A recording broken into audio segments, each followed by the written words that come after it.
So let's look at the difference between accessibility and inclusion. An accessible play space may not be inclusive, but an inclusive play space should be accessible, both to children and their carers. The same technical report, Playground Equipment Accessible for All Children, covers both issues, accessibility and inclusion. Concerning accessibility, it addresses a few questions, like how to reach the play space, proximity and means of access, which autonomy for teenagers. Does it have supporting facilities, like car parking, toilets with changing facilities for older and heavier children? Is it easy to circulate around the place? These are important issues as this may encourage carers to bring children with special needs to this play space more often. And what about seating facilities, picnic tables, shelter from the sun, so that adults also feel comfortable? This will contribute for children to stay and play longer. Accessible play spaces should take into account children, but also their carers. Inclusion does not mean that every piece of play equipment should be accessible to all children, but rather to provide spaces where there are safe and challenging opportunities for children of different abilities and needs to play together and where all generations feel welcome. If all activities were to be easily accessible to all children, there would be a risk of having more vulnerable children exposed to unacceptable risk of injury, or removing opportunities for challenge and risky play to many users, like older or more experienced and agile children. For instance, if there were access ramps to all equipment or no heights. The level of risk offered by activities or play equipment needs to be easily perceived in order to allow for free choice and action, either for the children or the carers of the most vulnerable ones. It may be necessary to restrict access to functions that younger or less able children might not be able to cope with. This is part of risk management. Inclusion is much more than removing architectural barriers. It is also about social barriers and building enabling environments, as there are no disabled people as such. Everyone has their own abilities. Enabling environments offer opportunities for playing together, for social participation, for cooperation in play, for creating a sense of belonging to a community in a safe and challenging way for all. So, how to build an inclusive play environment? All children, whatever their abilities, need a sense of risky play and challenge to overcome obstacles and surpass themselves. Enabling environments offer a diversity of types of play and levels of challenge, like catering for different age groups, including teenagers, requiring as many senses as possible, and at least 2, and considering the wider range of abilities possible, and not only sensorial stimulation, but also physical challenge. So, here are some examples that can contribute to an inclusive environment. Interactive play induces cooperation.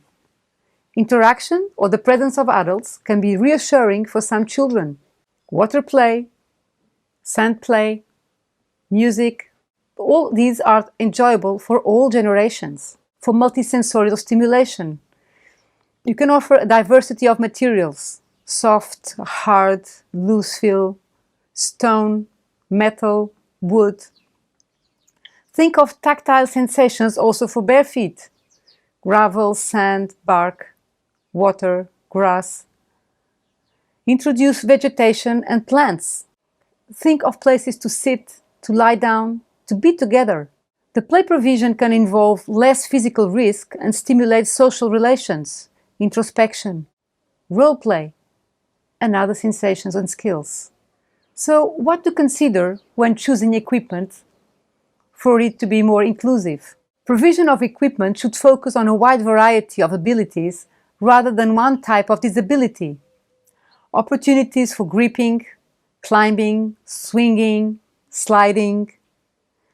Access to adults is required by playground equipment standards, so the whole family can play together, and the child that is scared or more vulnerable can always have support. The choice of equipment should offer different play functions. It should offer opportunities for collective use, like large enough platforms to accommodate several users. And the same equipment can have different uses. For instance, in this case, with body support and assistance from a carer, gentle rocking, or on his own and more dynamic movement. Large swing seats allow for children with different ages and abilities to use them together with other children or adults, sitting or lying down with more or less gripping or body support. This promotes cooperation, empathy, respect for each other's limits or boundaries. Embankment slides can offer different types of access to cater for different levels of challenge. And slides with a longer run out can also be safer for children with special needs or feeling more insecure. Children in wheelchairs may also like experiencing bumping, speed, moving alongside other children, and whenever possible, get out of the wheelchair, even if it is for crawling or sitting on a sandpit, for instance. Let's look at what is not inclusion. It is very important to avoid specific spots for disabled. This further promotes segregation or exclusion. Here, with a water fountain, it is very important to avoid signage for disabled. This can create further isolation and stigma. Inclusive design is not visible. It's intuitive in use. Swings for wheelchair users are not inclusive equipment. They can even be dangerous for children without wheelchair, so there is no playing together. It should not be free access. It should be locked and only to be used with professional supervision. In this case, it is even heavy and dangerous for all. It needs a new design and construction. Remember, swings specific for wheelchair users cannot be seen as inclusive, as they do not allow for playing together, and they should be locked when not supervised.